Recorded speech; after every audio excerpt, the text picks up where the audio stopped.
Okay, so the big game changer, I think, coming up for philanthropy is there's going to be this great transfer of wealth from one generation to the next as the baby boomers get old and die off. It's not the wealth transfer that's the big issue. It's the fact that 70% of that wealth is going to go to women. And I think the fact that you're going to have women controlling huge amounts of philanthropic capital, I think is going to mean a big revolution in the productivity of philanthropy and a big improvement in the impact of philanthropy. Well, I'll look at this from a negative and positive point of view. The thing that concerns me most is the possibility that there's growing inequality and that the people with wealth will become more fearful of exposure and less transparent. My hope, though, is young people, because they believe in change and see what we call beneficiaries now as co-actors in a global society. And we're also seeing some brave role models, brave, happy role models who are setting a really good example for everyone else.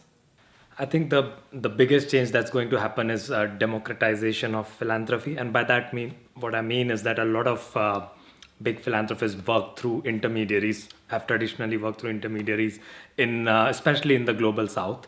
A lot of time those have been international NGOs or their own staff that they have found coming from developing countries or slightly more privileged background that are, some of them might be brilliant, but they don't have the same connect. The big disruptor would be the technology that is bringing together people from on ground that are working much more closely with the philanthropists. And I think that is the big game changer because it brings a completely different point of view. It also brings in people who are more connected to the ground that I think are closer to the solution as well. Well, the trend that I think is going to be the most important game changer going forward is that of cooperation. I think people are realizing that the problems that we face are not going to be solved alone and that partnership is the crucial way to deal with this. I think one of the big surprises I've had from the 8 years I've been in philanthropy is that there's just not enough cooperation. There's a lot of wastage and duplication, not enough information flow, and that really people aren't achieving the most optimal outcome because they're not partnered.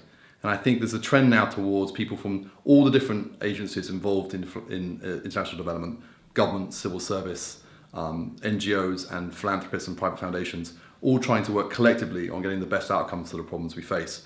I think the biggest game changer for philanthropy is the establishment of local philanthropy platforms across the world.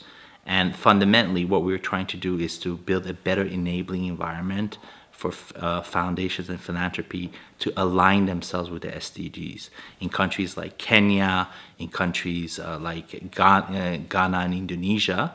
And in that context, we actually are building local technology platforms where you can find tools, you can find information about the type of giving, and you can understand how these aligns with SDGs.